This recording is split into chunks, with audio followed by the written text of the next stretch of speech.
मन्यसे यदि तच्चाक्यं मया दृष्टुं मिति प्रभो योगेश्वरो ततो मे त्वं दर्शय आत्मान अव्ययम्. If you consider it possible, then O Lord, show me your eternal self. Srimad Bhagavad Gita, chapter 11, verse 4. A spiritual anchor is a blessing for anyone.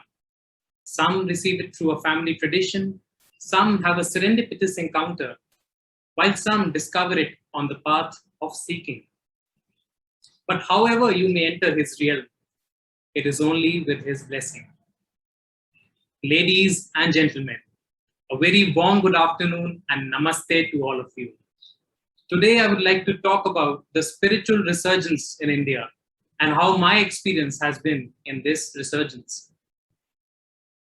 In 2014, I opted for an elective course named Bhagavad Gita in the 4th year of my engineering graduation, partly driven by the popularity of this course and partly driven by the soul searching at the end of college life. Interestingly, the faculty of this course was not some orange-clad Guruji, but a highly educated biology professor. I still remember how very beautifully he transferred his spiritual seeking journey into the classroom discourse and discussions. Looking back on that course, today I realize how perfectly it was placed in that ecosystem of learning. Today, our educational institutions are realizing the importance of emotional intelligence and mental well-being. Spiritual awakening was in itself a purpose for this too. Well, this was not my first encounter with the spiritual path. My first encounter was in 9th standard when my parents took me to a spiritual center to improve my concentration through meditation. I still remember the meditation classes, me and my father dozing off. It was fun having him as a classmate then. Well, eventually, when I grew up, I lost touch to spirituality and meditation. It was only after living away from home all these years, I felt a void inside of me, despite the opulent life I had. Well, this was an organic resurgence of spirituality inside me. And this resurgence is in line with national and global trends. A YouGov millennial survey in 2019 showed that 72% of millennials pray at least once a day. And this number is 15% higher than the Gen Z age group. Well, apart from the saying that faith increases with your age, I think there are a couple of reasons for this. Firstly, I think moving out of an educational institution to a workplace comes with its inherent stress.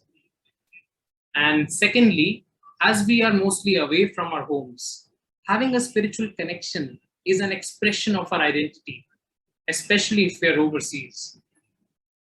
And lastly, when we are adolescents or in our early youth, we tend to question the religious practices around us. And in the later years, we seek answers towards them. And when some path offers answers to that, we get attached to those paths. It is rightly said that the low level of religiosity among the youth is only a rite of passage until they become religious again. Speaking of religion, have you ever enjoyed or maybe cringed at the devotional remakes of Bollywood songs? You know, the ones which go like, Shiv ki photo ko seene se yaar, chipka le saiya fevicol se. Anyone? Well, devotion has really found new ways to keep us engaged. Although this is on a lighter note, but this is true in more ways than you can believe. Being a millennial myself, I find that the ancient practice of faith is, too much hard work. Getting up early in the morning, taking a bath, going to temple. Then for spiritual discourse, people travel like thousands of miles to a satsang. And at home, mostly literature is your go-to source for a spiritual media. But this brick and mortar model of devotion has changed a lot, maybe for better. Now we have YouTube.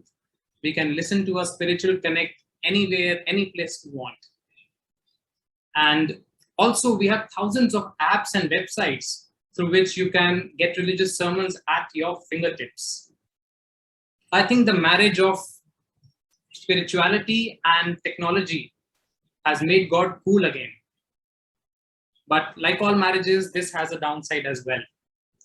Apart from the obvious one, which says that our spiritual connection is not as deep as our elders, I think technology is a fertile ground to promote sectarian and orthodox agenda. WhatsApp University.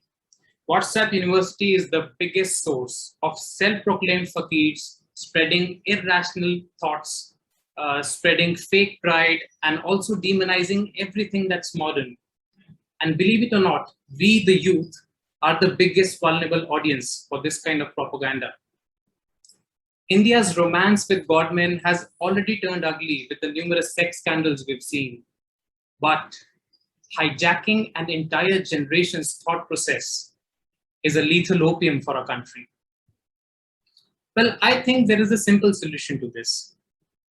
Spirituality is good as long as as long as it's personal, as long as we focus on how we can improve us, we are good to go. I would like to conclude with this thought. We are not human beings having spiritual experiences. We are spiritual beings having human experiences. We are spiritual beings having human experiences. Thank you. Over to you, Toastmaster.